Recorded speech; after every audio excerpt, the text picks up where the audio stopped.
بسم اللہ الرحمن الرحیم۔ السلام علیکم۔ ہم نے سبق نمبر 3 ملائکہ کی بلند خوانی کی تھی، اور آج میں آپ کو اس کے بارے میں سمجھاؤں گی اس میں کیا کہا گیا ہے۔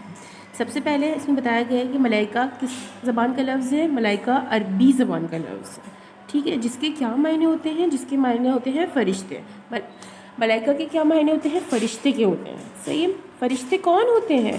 فرشتے اللہ تعالیٰ کی نورانی مخلوق ہوتے ہیں جو اللہ کے حکم کے مطابق مختلف کاموں میں لگے ہوتے ہیں، صحیح۔ نورانی مخلوق کس کو بولتے ہیں؟ وہ ان فرشتوں کو بولتے ہیں جو اللہ کے حکم سے کام کرتے ہیں، جو مختلف کام کرتے ہیں، اللہ کے حکم سے دیے گئے جو بھی کام ہوتے ہیں وہ کرتے ہیں، صحیح ہے۔ سب سے زیادہ شان والا فرشتہ کون سا ہے؟ سب سے زیادہ شان والا فرشتہ کون سا ہے؟ حضرت جبرائیل علیہ السلام، جو اللہ کا پیغام نبیوں اور رسولوں تک پہنچاتے تھے، صحیح ہے۔ حضرت عزرائیل علیہ السلام کا کیا کام ہوتا تھا؟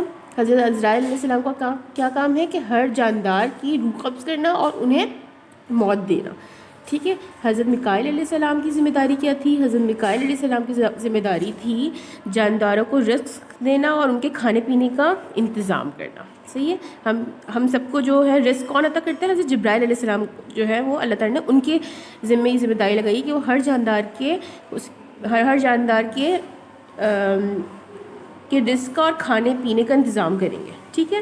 حضرت اسرافیل علیہ السلام کا کیا کام ہے؟ حضرت اسرافیل علیہ السلام کا کام ہے کہ قیامت کے دن وہ سور پھونکیں گے۔ اچھا، سور کیا ہوتا ہے؟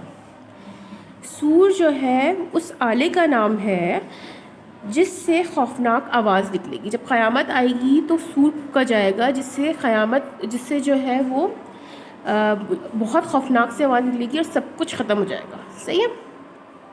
امین کاتبین کے بارے میں آپ لوگوں نے سنا ہوگا، وہ کون ہوتے ہیں؟ وہ اللہ کے فرشتے ہوتے ہیں جو انسانوں کے اچھے اور برے کاموں کو لکھتے ہیں۔ وہ ہمیشہ جو ہے وہ انسانوں کے ساتھ ہوتے ہیں، اور وہ لکھتے ہیں کیا؟